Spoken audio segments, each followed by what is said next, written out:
একজন প্রবাসী, যে কোনো একজন বিদেশিকে একবার জিজ্ঞাসা করো, ছেলেরা জিজ্ঞাসা করো একজন প্রবাসীকে যে টাকাটা জমাইতে কি পরিমাণ কষ্ট,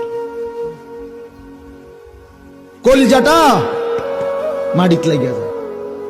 আমি নিজে দেখছি তো অসংখ্যবার হজ উমরার মধ্যে কত মানুষ দেখলাম কি কষ্টে টাকা রোজগার করে, 12 ঘন্টা ডিউটি করে, 12 ঘন্টা টানা, ওইখানে কোনো ফাঁকিবাজি নেই।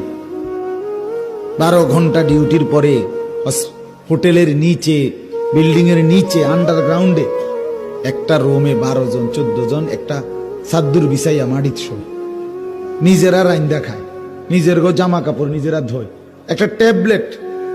এক ছেলে একদিন আমারে কইতেছে, হুজুর আজ 11 বছর বিদেশ, একটা ট্যাবলেট জীবনে কেউ কোনোদিন নাই, কদুর খুল্লা দিবে, সব নিজেরটা নিজে করতে হয় হুজুর। কত সময় জ্বরে মাথা ব্যথা, এই পাশ ওপাশ কাতরাই সারা রাত, বিবি নাই, সন্তান নাই, বাবা নাই, মা নাই, কেউ যে একটু আদর করে হাত বুলায় দিব, এই মানুষটাও নাই। কই পাই বসে বলে না ভাই।